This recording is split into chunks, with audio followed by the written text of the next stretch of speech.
সকাল ৬টা বাজতে ১০ মিনিট বাকি। আমরা তিনজনে মিলে বেরিয়ে পড়েছি। আকাশটা আজকে ভীষণ সুন্দর। এত সকালে আমি উঠি না, তাই আকাশটা দেখা হয় না। তো আজকে বেরিয়ে দেখি খুব ভালো, খুব সুন্দর লাগছে। আমরা তিনজনে আজকে যাচ্ছি শান্তিনিকেতনের বাড়িতে। অনেক দিন পর আজকে আবার ভিডিও দিচ্ছি, তার জন্যে তোমাদের সবার কাছে সরি চেয়ে নিচ্ছি। হাঁটতে হাঁটতে গ্যারেজে যাচ্ছিলাম। আমাদের বাড়ি থেকে গ্যারেজটা একটু দূরে। তো বাবুইকে বললাম গাড়িটা আর আনতে হবে না, আমরা একটু হেঁটে চলে যাই, সকালে একটু হাঁটাও হবে। আর এই সকালবেলায় ৬টা বাজে, ভীষণ সূর্যের তেজ। তবে এখন যতটা সূর্যের তেজ দেখলাম, বেলা বাড়ার সঙ্গে সঙ্গে আমরা যে গিয়েছি, বেশ আলো ছায়া মেঘ ছায়া একটা দিন ছিল। এই যে এখানেই আমাদের গাড়িটা থাকে। সকালবেলা আবার প্রিয় কুকুরটাকে নিয়ে একটু হাঁটতে বেরিয়েছে কেউ একজন, সেটাও একটু ক্যামেরা বন্দি করলাম। আজকে গাড়িটা চালাচ্ছে গোপাল। গোপালই আমাদের নিয়ে যাচ্ছে। বাবুই সোদপুর বিটি রোড পর্যন্ত গেল। গোপাল হলো আমাদের বহুদিনকার ড্রাইভার। যতদিন আমাদের গাড়ি ততদিন ও চালায়। তবে ও পেশাতেই ড্রাইভার, এমনিতে কিন্তু একদম আমাদের ঘরের ছেলের মতো। যার পেশায় যাই হোক, যার পারিবারিক অবস্থায় যেমনই হোক, সবাই মানুষ, সবাইকে সমান চোখে দেখতেই আমরা পছন্দ করি। তো এতদিন কেন ভিডিও দিইনি সেটা আগে বলে নিই। শান্তিনিকেতন থেকে চলে যাওয়ার পরে আমার প্রচণ্ড একটা স্ট্রেস হচ্ছিল, একটা দ্বন্দ্বের মধ্যে ছিলাম। তার থেকেই বোধহয় আমার একটা পেটে প্রবলেম হচ্ছিল, ক্রনিক হয়ে গেছিল। বেশ কিছুদিন পেটটা নিয়ে আমি ভুগলাম। আর মনটাও ভালো ছিল না, যে কারণে ভিডিও করার ইচ্ছেটাই চলে গেছিল। আসলে আমার প্রিয় জিনিসগুলো, আমার গাছ, আমার সংসারের প্রিয় জিনিস, সেগুলো সবই ওই বাড়িতে রাখা ছিল। আর আমরা তিনজন সোদপুরের বাড়িতে ছিলাম। বাড়ি গাড়ি কোনো কিছুর প্রতি আমার আকর্ষণ নেই, এমনকি গয়না শাড়ির প্রতিও আমার কোনো লোভ নেই। আমার ওই গাছগুলো আর সংসারের প্রিয় কটা জিনিস, ওগুলো নিয়েই আমি আনন্দে থাকি। আর সেগুলোই যদি আমার সঙ্গে না থাকে, দূরে পড়ে থাকে, তো আমার মনটা কেমন লাগে। বিশেষ করে আমার গাছগুলো পাতামণিদের আন্ডারে দিয়ে এসছি, কিন্তু ওরা কি করছে না করছে আমি কিছুই জানি না। দেখছি ক্যামেরায় মাঝে মাঝে আসছে জল দিতে, রোজ দিনও আসে না। তো তাই জন্যেই একটা ভেতরে ভেতরে আমার খুব কষ্ট হচ্ছিল। আর অনেক আনন্দ করে আমি শান্তিনিকেতনে বাড়িটা করেছি। শান্তিনিকেতন বলে নয়, আমার গ্রামে বাড়ি হবে একটা, সেখানে ২-১ দিন ঘুরতে যাব নয়, বেশ অনেক দিন ওখানেই থাকবো, আষ্টে পৃষ্ঠে গ্রামটাকে উপভোগ করব, এটাই আমার ইচ্ছে ছিল। তো সেটা পেয়েও ছিলাম, কিন্তু সব কিছু ছেড়ে যখন চলে এলাম তখন সত্যি খারাপ লাগছিল। ওখানে অনেক অসুবিধা হবে, শুনশান জায়গা, শহরে সব সুখ ওখানে পাওয়া যাবে না। সব কিছু জেনেই আমরা সোদপুরের বাড়িতে তালা চাবি দিয়ে শান্তিনিকেতনে চলে গেছিলাম। অনেকেই অনেক কথা বলেছে, শহর ছেড়ে নাকি গ্রামে থাকা যায় না, ওই শুনশান জায়গায় ২-১ দিনই ভালো লাগে। কিন্তু কারুর কোনো কথা আমি শুনিনি। এক কান দিয়ে ঢুকিয়েছি আর এক কান দিয়ে বের করেছি। আমি জানি গ্রামকে আমি কতটা ভালোবাসি। আসলে সবার বাঁচার ভঙ্গিটা একরকম নয়। অনেকেই হয়তো ভাবে গ্রাম ছেড়ে শহর ছেড়ে গ্রামে থাকা যায় না, কিন্তু আমার আবার শহরের জাঁকজমক একদমই পছন্দ নয়। আমি গ্রামই ভালোবাসি। এই যে যখন শহর ছেড়ে আস্তে আস্তে গ্রামের দিকে ঢুকি, সতেজ স্নিগ্ধ হাওয়া, সবুজে সবুজ চারিপাশ, সব কিছু আমাকে ভীষণভাবে আকর্ষণ করে। আর শহরের ওই ধোঁয়া, জ্যাম জট আমার কিছুই ভালো লাগে না। খুব বেশি আমি কিন্তু বেরোইও না বাড়ি থেকে। তো এইসব কারণেই মনটা খুব খারাপ ছিল, ঠিক মেনে নিতে পারছিলাম না। অনেক আনন্দ করে গেছিলাম ওই বাড়িতে, সব কিছুই খুব ভালো চলছিল, শুধু বাদ সাধলো ওই রাস্তাটা। সব অসুবিধা মেনে নেওয়া যায়, দূরে হোক। বাবুইও ছিল, একবারেই যে থাকবো সারা জীবন সেটা কখনোই ভাবিনি। এটাই ভেবেছিলাম বাবুই যতদিন না সার্ভিস হচ্ছে ততদিন আমরা ওই বাড়িতে থাকবো। তো ছেলেটাও বন্ধু বান্ধব ছোটবেলা থেকে ওইখানেই বড় হয়েছে, সব কিছু ছেড়ে কিন্তু আমাদের আনন্দের জন্যেই ও আমাদের সঙ্গে এসেছিল। কিন্তু এইটা বন্ধ হয়ে যেতে ভীষণ একটা মনে দ্বন্দ্ব হচ্ছিল, যে কারণে শরীরটাও ঠিক ছিল না। আস্তে আস্তে আবার নিজেকে ঠিক করা শুরু করছি। তো বেশ কিছুদিন পর আবার যাচ্ছি আজকে শান্তিনিকেতনের বাড়িতে। বেশি দিন থাকবো না, 2-1 দিনই থাকবো। গ্রামের রাস্তায় মাটির বাড়ি, মাটির চায়ের দোকানে একদম খুব বেশি বয়স থেকে অল্প বয়সী সবার সঙ্গে কি সুন্দর বসে আড্ডা, ইয়ার্কি, আমার এগুলো দেখতে খুব ভালো লাগে। এই যে ঠাকুমাটাকে দেখছো, এই ঠাকুমাটা আমার খুব প্রিয় একজন মানুষ। তালিতের ক্রসিংয়ে এই ঠাকুমা পাঁপড় বিক্রি করে। এনার বয়সী বা এনার থেকে ছোট অনেকেই এখানে হাত পেতে ভিক্ষা করে, কিন্তু ঠাকুমা কারুর কাছে হাত পাতে না।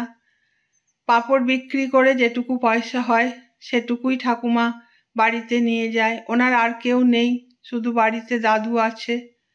তো আমি যাতায়াতের পথে অল্প একটু পাঁপড় কিনি। পাঁপড় খাওয়ার বয়স আর আমার এখন নেই, তবুও একটু নিই।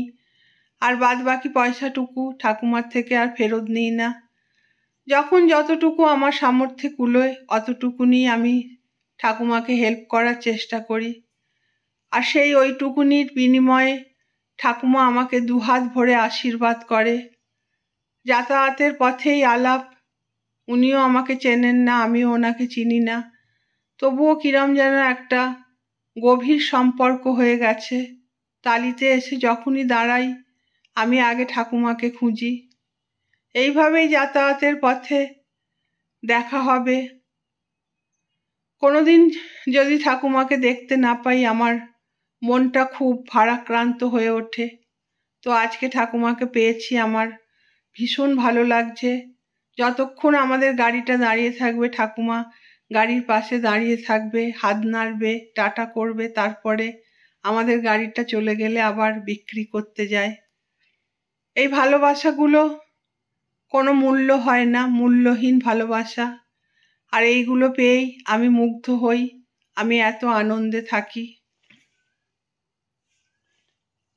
আস্তে আস্তে বর্ধমান শেষ হয়ে বোলপুরের দিকে যখন গাড়িটা ঢোকে, মানে অজয় নদের সেতুটার ওপর যখন গাড়িটা ওঠে, তখনই বর্ধমান শেষ হয়ে বোলপুর শুরু হলো। মনটা খুব আনন্দে আনচান করে। মনেই হচ্ছে না যে জায়গাটায় আর থাকি না, মনে হচ্ছে 2 দিন ঘুরতে গেছিলাম, আবার বাড়ি ফিরে আসছি। কদিনের বৃষ্টিতে আরো যেন চারিদিক সবুজে সবুজ হয়ে উঠেছে। গ্রামের এই ব্যাপারটা আমি দেখেছি। যখনই সেই জায়গাটায় পরে ফিরে আসি মনে হয় যেন আরো বেশি সবুজ হয়ে উঠেছে। এই যে পেরিয়ে গেলাম অজয়ের ব্রিজ, তারপরেই মনটা বেশ আনন্দ হয়ে ওঠে, এসে গেছি।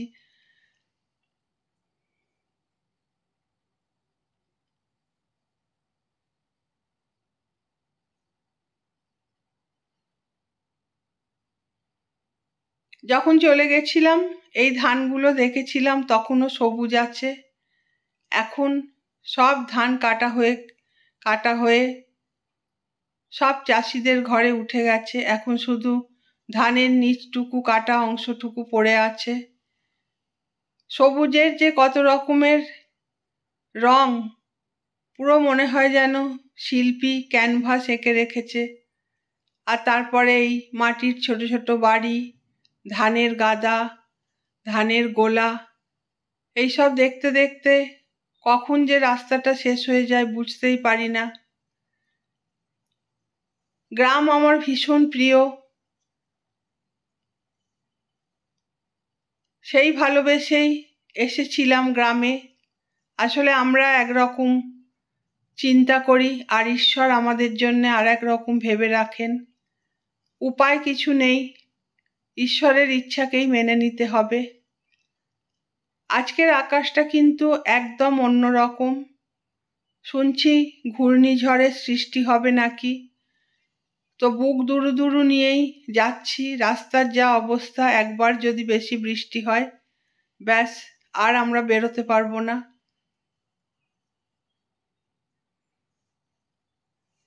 যত শান্তিনিকেতনের দিকে আসি তত যেন প্রকৃতি অন্যরকম রূপে সেজে ওঠে। এতক্ষণ কিন্তু এই বড় বড় ঘাসগুলো দেখা যাচ্ছিল না। আমাদের বাড়ির আশেপাশে যেমন এই ঘাসগুলো আছে, ঠিক শান্তিনিকেতন শুরু হলো ওখান থেকেই এই বড় বড় ঘাসগুলো দেখা যায়। অপেক্ষা করে আছি কখন গিয়ে আমার গাছগুলোকে দেখব। তবে আজকে আর গিয়েই গাছগুলো দেখতে পাবো না। গোপাল আমাদের সঙ্গে যাচ্ছে, ও আবার কলকাতা ফিরে আসবে। তার জন্য তাড়াতাড়ি করে একটুখানি রান্না করে ছেলেটাকে খেতে দিতে হবে, না হলে সারাদিন ওর হয়তো আর ভাত খাওয়া হবে না।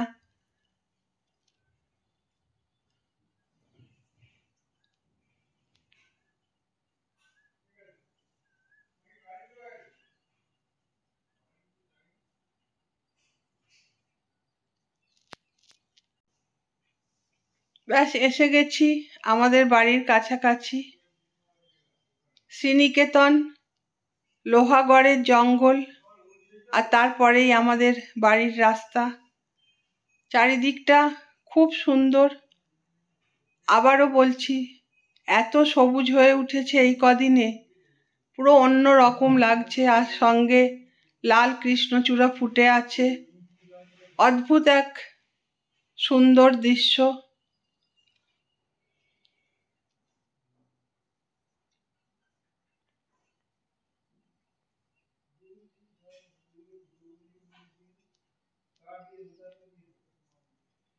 এই যে ক্যানেলের পার, আর ওই পাশটায় সেই পাতামণির সঙ্গে জঙ্গল দেখতে গেছিলাম, সেই জঙ্গলটা। আর বাঁদিকেই পায়েলদের চায়ের দোকান, আরো দু একটা চায়ের দোকানের পরেই আমাদের বাড়ি, পাশে মাঠটা। কতদিন পর দেখছি যেন মনে হচ্ছে। কখনো মনে হচ্ছে এই তো এখানেই থাকি, আবার কখনো মনে হচ্ছে কতদিন পর যেন জায়গাটাকে দেখছি।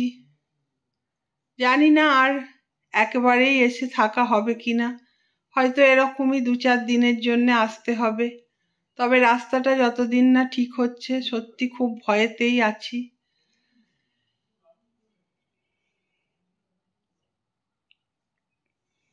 এই যে চলে এলাম পায়েলদের দোকান আর আমাদের রাস্তা। আসার পথে পাতামণিকে ডেকে এসছিলাম, কিন্তু কোনো সাড়া পেলাম না। তারপরে বাড়িতে এসে ফোন করার পরে পাতামণি আর পুতুল এসে ঘর বাড়ি পরিষ্কার করে দিয়ে গেছে, কাচাকুচি করে দিয়ে গেছে।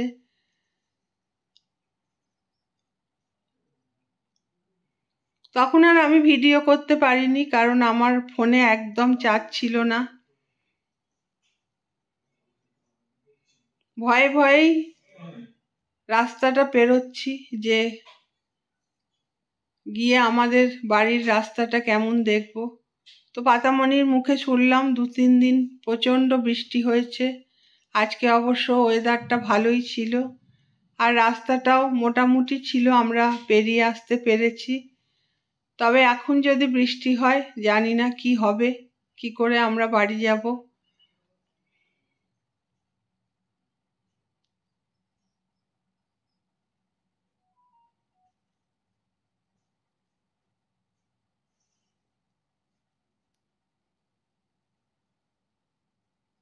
এই যে দেখো রাস্তার কি অবস্থা।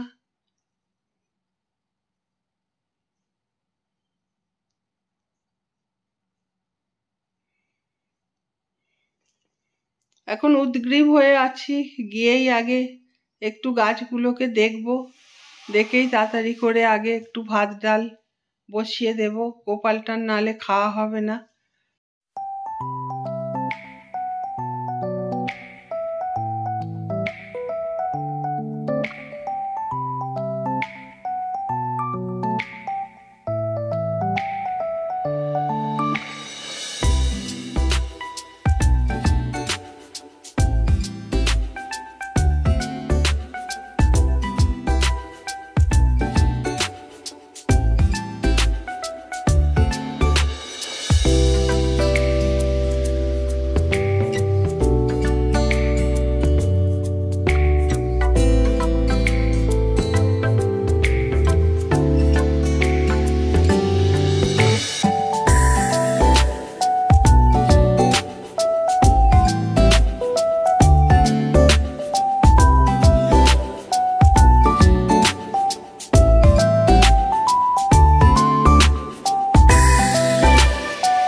গোপালও বেরিয়ে গেছে খাওয়া দাওয়া করে, বাবুয়েরও খাওয়া হয়ে গেছে। এখনই একটু অবসর পেলাম, চুপচাপ চারিদিকটা চেয়ে চেয়ে দেখছি আমার অতি পরিচিত জায়গাটা। দিনরাত আমি এখানকার ভিডিও করতাম আর তোমাদের দেখাতাম, সেই জায়গাগুলোই তাকিয়ে তাকিয়ে দেখছি, কত কথা মনে পড়ে যাচ্ছে।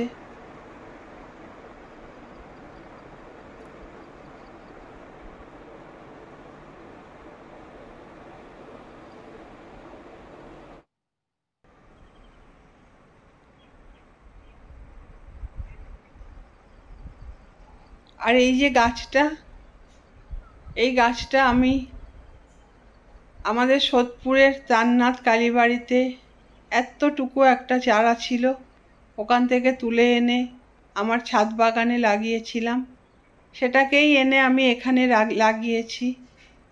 এখন একদম অনেক বড় হয়ে গেছে, মনে হচ্ছে যেন নড়ে চড়ে হাত পা মেলে কত কথা কত গল্প আমাকে শেয়ার করছে। এরকমই আমার একটা মনে হচ্ছে, যেন জানি না ওর আমাকে দেখে আনন্দ হচ্ছে না আমি চলে গেছি বলে মন খারাপ, সেটাই বোঝাচ্ছে। বেশ খানিকক্ষণ তাকিয়ে তাকিয়ে দেখলাম।